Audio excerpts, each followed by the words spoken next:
feel very alive right now.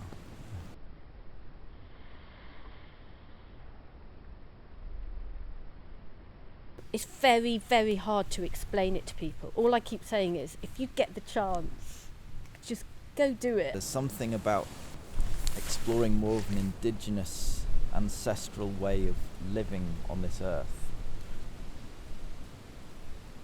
that is very urgent and very relevant right now. I just knew I had to do it.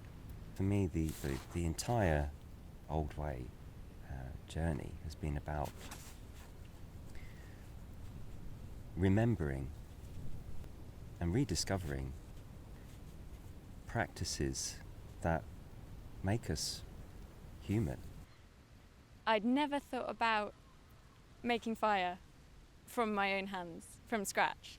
Going out and cutting the branches off the trees, making the bojo kit, and creating that fire when we first did it as a group, 4 of us working together on it, and the persistence and energy you need going into that. So much goes into it, so when you finally get it, it does make that fire seem so magical. Yeah, I love that. I really, really enjoyed the river. And that was when I started to think, oh God, I'm going to love this. This is great. What's next? You know, it's not like, oh gosh, it's early, I don't want to get up. It's like, yeah, of course I want to get up because everything's getting up. And just the foraging out and the fishing and the making the lines.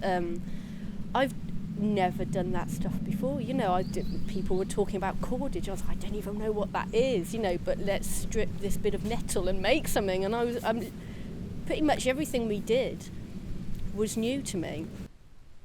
For me, the coast weekend was where I got the most.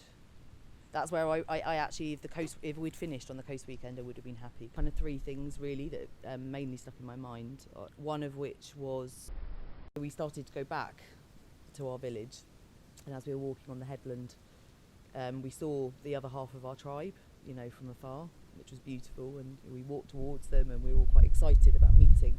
Oh my God, the walkabout. We've been making stuff the whole way through, which obviously we've worked with, and by the time we got to the walkabout one, where we had our sort of 4 days across the moor, we were using our backpacks. It's padded out with skins and all the stuff in it. I was like, this is great. We were learning, you know, the natural navigation. We were learning the tracking. That was when we were looking at the prints of the animals and working out maybe what had happened here. And then, yeah, the trip to the Kalahari.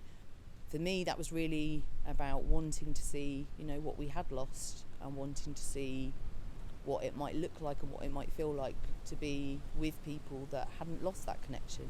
To see and to meet people who are so close to their land. They do everything together. They sing and they dance and they look for food and they build their houses. And they have this culture, seeing rich culture, what it really means. That's been something completely new to me. What would it be like to live in a world with that level of respect for each other, for the natural world? What would it be like? I want to live in a world like that. Having that perspective on what we've managed to achieve this year, the culture that we've created, the tribe, the coming together. I could call on any of those people and spend time with them, and we could all come together and we would just knit back in. That's something that takes a lifetime to get, maybe with one person, but to have it with a group of people is just, you know, is so rare. I feel a sense of belonging to something bigger than myself.